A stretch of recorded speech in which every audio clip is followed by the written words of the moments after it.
అన్నా నమస్తే అన్నా. నమస్తే అమ్మా. నమస్తే. బాగున్నారా? బాగున్నాం. అన్నా అన్న ఇప్పటికి కూడా ఆలస్యం కాలేదన్నా. నెక్స్ట్ టైం మీకు తప్పకుండా ఆపర్చునిటీ ఇస్తానా.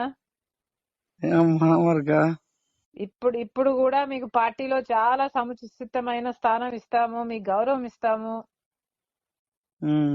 మీరు సొంతం అన్నా మీరు ఇట్లా చేస్తే ఎట్లా అర్థం చేసుకోకుండా.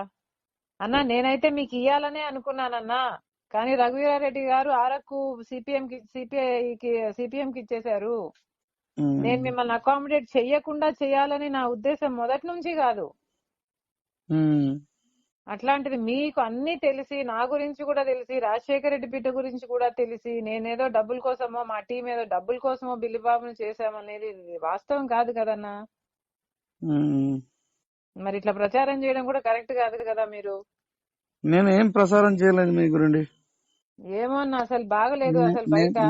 నేనైతే ఇక్కడ మీ గురించి గాని పార్టీ గురించి గాని ప్రసారం నేను చేయలేదు. సరే అన్న ఇప్పటికి కూడా ఆలస్యం కాలేదు. మీరు రెబల్ కాకండి. నెక్స్ట్ టైం తప్పకుండా అవకాశం ఉంటుంది. ఇప్పటికైనా అన్నగా పిలుస్తున్నా అన్న, కమ్ బ్యాక్. అదే నేను పార్టీకి గాని నేను మరొక మీకు గాని నేను ఎప్పుడు వ్యతిరేకాన్ని కాను.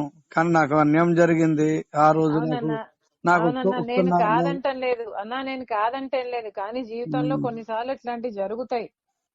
దానికి మన చేతుల్లో ఉండవు అన్ని విషయాలు. మన చేతుల్లో ఎప్పుడూ అన్ని ఉండవు.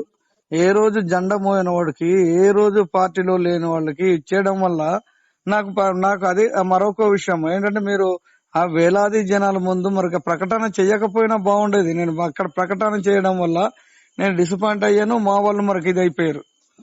దానివల్ల తెలుసు అన్న, మీకు అన్ని తెలుసు. మీకు కాంగ్రెస్ ఓట్ బ్యాంకు ముఖ్యము, మనకు వైసీపీ ఓట్ బ్యాంకు కూడా ముఖ్యము. రెండు కలిసి వస్తాయని కదా నేను తీసుకుంది.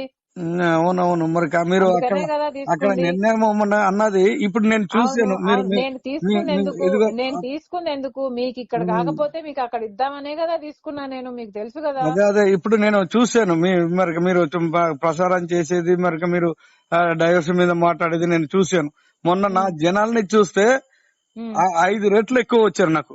నేను రూపాయి ఖర్చు పెట్టకుండా నా వీడియోస్ మరి ఇవన్నీ పెట్టమంటే పెడతాను, చూడండి. అన్నా ఏం అవసరం లేదు. నిజంగానే నేను ఓట్ బ్యాంకు, నేను ఆ రోజు కూడా అన్నాను.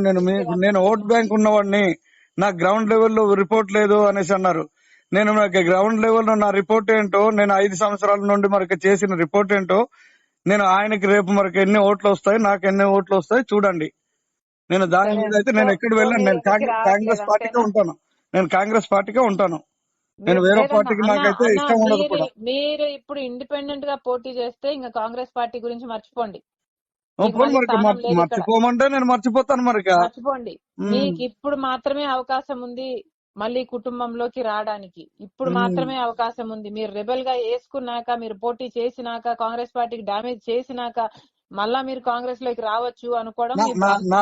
నా భవిష్యత్తే డామేజ్ అయింది. నాకు ఇంకేముంది మరి. అదే అన్న, ఇప్పుడే ఆలోచించుకోండి. మళ్ళీ మీకు కాంగ్రెస్ పార్టీ అవసరము అనుకోని ఎన్నిక వస్తే మీకు ఇక్కడ స్థానం ఉండదు.